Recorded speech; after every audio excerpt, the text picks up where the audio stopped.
नेपालमा एमसीसी भित्र्याउने नेताहरूको लिस्टमा को पर्छन्? मतलब कुन कुन नेताहरूले एमसीसी को समर्थन गरेका थिए? त्यो भन्दा पनि ठूलो कुरा, अहिले जसरी रवि बालन र कुलमानलाई एमसीसी को मतियार भन्ने गरिन्छ, यसको रियालिटी के हो? तपाईहरु मध्ये धेरैलाई थाहा नहुन सक्छ। नेपालमा एमसीसी भित्र्याउनको लागि धेरै जना नेता र मन्त्रीहरू सामेल भएका थिए। दर्जनौं पटक एमसीसी को लागि प्रोसेस चालिएको थियो। एमसीसी सही थियो या गलत थियो भन्ने छुट्टै बहसको कुरा हो। तर एमसीसी ल्याउनकै लागि हाम्रा देशका नेताहरूले 67 सालदेखि 78 सालसम्म करिब 11 वर्ष कसरत गरेका थिए। त्यसैले कुन कुन नेताले एमसीसी लाई समर्थन गरे या कुन कुन नेताको कारणले नेपालमा एमसीसी भित्रियो भनेर बुझ्नको लागि 67 सालदेखिकै घटनाक्रमलाई राम्रोसँग निहाल्नु पर्ने हुन्छ। आउनुहोस् डिटेलमा बुझ्ने कोसिस गरौँ। आखिर नेपालमा एमसीसी ल्याउने र एमसीसी ल्याउन समर्थन गर्ने हाम्रा नेताज्यूहरू को थिए त?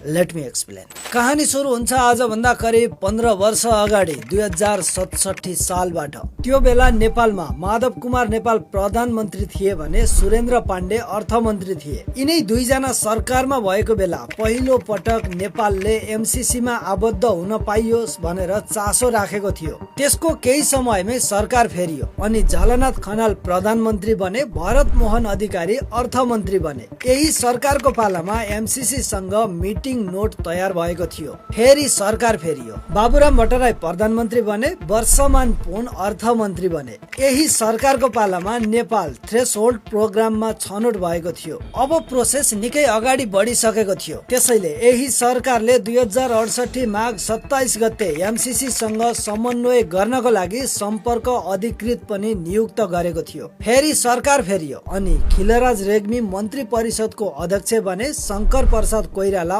अर्थमन्त्री बने। यो सरकारले 2070 पुस 21 गते एमसीसी को लागि अर्थशास्त्रीहरूको समूह गठन गरेको थियो। यत्तिकैमा फेरि सरकार फेरियो, सुशील कोइराला प्रधानमन्त्री बने, रामशरण महत अर्थमन्त्री बने। यो सरकारको पालामा नेपाल एमसीसी को लागि छनौट लिस्टमा पर्यो। यही सरकारले 2071 चैत 23 गते निर्देशक समितिको गठन गर्यो। त्यसको 5 महिनापछि कोइराला सरकारले 2072 भदौ 28 गते यो अनुदान हामी स्वीकार छौं भनेर सम्झौता पनि गरिदियो। यत्तिकैमा फेरि सरकार फेरियो अनि केपी ओली प्रधानमन्त्री बने, विष्णु पौडेल अर्थमन्त्री बने। यो सरकारले मसौदा तयार गर्ने र अनुदान स्वीकार गर्ने भनेर फेरि 2073 साउन 5 गते अर्को सम्झौता गर्यो। यत्तिकैमा ओली सरकार पनि पाखा लाग्यो अनि प्रचण्ड प्रधानमन्त्री बने, कृष्ण बहादुर महरा अर्थमन्त्री बने। यो सरकारले 2074 जेठ 18 गते एमसीसी को लागि वार्ता टोली गठन गर्यो। त्यसपछि के भयो थाहा छ?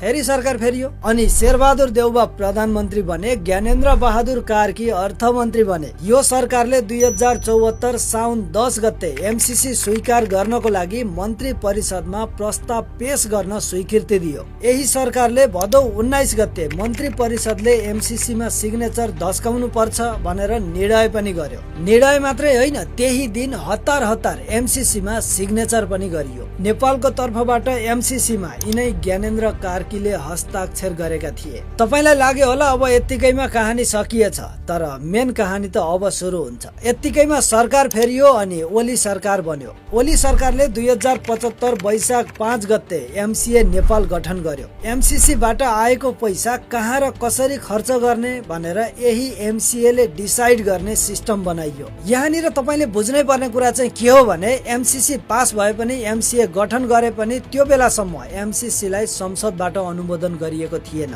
र यस्ता विदेशी सम्झौताहरूलाई संसदबाट अनुमोदन गर्नु जरुरी पनि थिएन। तर 2075 माघ 25 गते ओली सरकारले एमसीसी लाई संसदबाटै अनुमोदन गराउनु पर्छ भनेर संसदमा पेश गर्ने निर्णय गर्यो। त्यति मात्रै होइन, प्रधानमन्त्री केपी ओली नै थिए, अर्थमन्त्री युवराज खतिवडा थिए। यही सरकारले फेरि 2076 असार 30 गते अनुमोदनको लागि संसदमा एमसीसी दर्ता गरिदियो। अब जताततै विरोध हुन थाल्यो, आन्दोलन चर्किन थाल्यो। प्रतिपक्षमा हुनेहरू एमसीसी यसरी पास गर्न मिल्दैन भनेर कराउन थाले। यत्तिकैमा सरकार फेरियो अनि शेरबहादुर देउबा फेरि प्रधानमन्त्री बने। देउबा सरकारको पालामा कांग्रेस, माओवादी, नेकपा एस, जसपा सबै मिलेर 2078 फागुन 8 गते एउटा सहमति गरे। त्यो सहमति थियो सबै मिलेर जसरी पनि एमसीसीलाई संसदबाटै अनुमोदन गराएरै छाड्ने। सहमति हुनासाथ त्यही दिन एमसीसीलाई प्रतिनिधि सभामा टेबल गरियो। त्यसको 7 दिनपछि फागुन 15 गते एमसीसीलाई संसदबाट अनुमोदित गरिएको थियो। हुन्छ भन्ने पक्षका मान्य सदस्यहरूको बहुमत भएकोले नेपाल सरकार र अमेरिकी सहयोग निकाय मिलेनियम च्यालेन्ज कर्पोरेसन बीच भएको अनुदान सहायता सम्झौता अनुमोदन गरियोस् भन्ने प्रस्ताव पारित भएको घोषणा गर्दछु। 67 सालदेखि 78 सालसम्मको यो 11 वर्षको अवधिमा जो सत्तामा पुगे सबैले केही न केही एमसीसी को लागि प्रोसेस गरेकै देखिन्छ। यहाँ एउटा दुईटा नेताहरूको कुरा छैन, संसदहरू मिलेर बहुमत पुर्याएर अनुमोदन भएको थियो। यसको लागि राजनीतिक दलहरू नै एकजुट भएका थिए। फरक यति हो कि कसैले खुलेर समर्थन गरे, कसैले भित्रभित्रै समर्थन गरे। केही नेताहरूले विरोध पनि गरेका थिए, तर उनीहरूको संख्या धेरै कम थियो। शीर्ष नेताहरूले त्यो बेला के भनेका थिए भनेर तपाईलाई थाहा नहुन सक्छ। यी फुटेज हेर्नुहोस्। पहिले पढ्नु पर्यो एमसीसी कहाँ छ राष्ट्रघाती। मैले हेर कहाँ राष्ट्रघाती देखाएको छैन मैले। हिजो यो पारित भएपछि म निकै खुसी छु। देश दुर्घटनाबाट बच्यो, संविधान बच्यो। अनुमोदनका लागि प्रतीक्षा गरिरहेको एमसीसी जस्ता कुराहरू पारित गर्नुपर्नेछ। फेरि पनि म यहाँ भन्न चाहन्छु, यो एमसीसी सहमतिबाट अब हामी पछाडि हट्दाखेरि ठुलो एउटा सङ्कट हामीसँग आइपर्दैछ।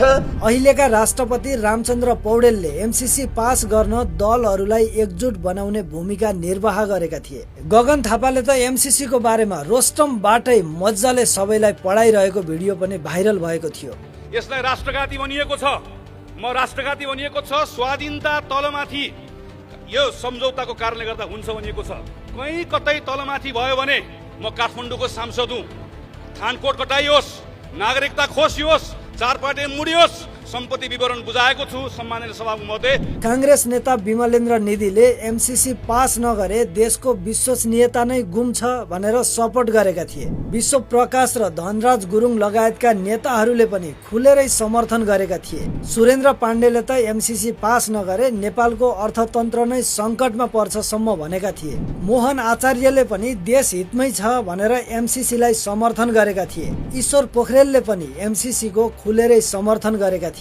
यसरी खुलेरै समर्थन गर्ने अरू पनि धेरै छन्। सबैको बारेमा भन्न थाल्यो भने यो भिडियो 3 घण्टाको हुन्छ। तपाई यति बुझ्नुहोस् कि संसदमै बहुमत पुग्यो, दलहरू नै एकजुट भएका थिए भने समर्थन गर्नेहरूको संख्या कति थियो होला। त्यतिबेला रवि लामिछानेले जनतासँग सिधा कुरा चलाउँथे। उनी राजनीतिमा आएकै थिएन। उनले आफ्नो न्युजमा एमसीसीलाई कसरी कभर गरेका थिए तपाई आफै हेर्नुहोस्। तर कसैले कसैलाई बिना शर्त, बिना आफ्नो फाइदा र बिना स्वार्थ गाली पनि गर्दैन भने अमेरिका जस्तो देशले 51 अर्ब पैसा त्यत्तिकै दिन्छ भनेर सोच्नु चाहिँ मूर्खता हो। जब 51 अर्बका लागि उसका शर्तहरू घोसेमुन्टो लगाएर किन सही धस्काउनु पर्यो? स्वाभिमान गुम्ने डर बोकेर, अमेरिकी प्रभाव बढ्ने डर बोकेर किन लिनु पर्यो हामीलाई त्यो जब 51 अर्ब? अब कुरा आयो कुलमान घिसिङको। त्यो बेला कुलमान न त कुनै सांसद थिए न त सत्तामा थिए। कुलमानको हैसियत भनेको एउटा कर्मचारी बाहेक केही पनि थिएन। तैपनि उनले कर्मचारीकै हैसियतले पनि एमसीसीलाई समर्थन गरेको कुनै पनि प्रमाण छैन। आरोप लाउनकै लागि त जे भनिदिए पनि हुन्छ। तर कुलमान र एमसीसी को सम्बन्ध त्यति मात्रै छ जति सम्बन्ध काग र बेलको हुने गर्छ। बालेन शाह त झन् त्यो समयमा राजनीतिमा छिरेकै थिएनन्। तैपनि साधारण जनताकै हैसियतले पनि एमसीसी ठिक छ भनेर उनले कहिल्यै भनेका छैनन्। अब मेन सवाल यो हो कि एमसीसी मा आखिर त्यस्तो के चाहिँ लेखिएको छ जसको कारणले एमसीसी यति धेरै विवादित बनेको थियो? आखिर किन एमसीसी लाई राष्ट्रघाती भन्ने गरिन्छ?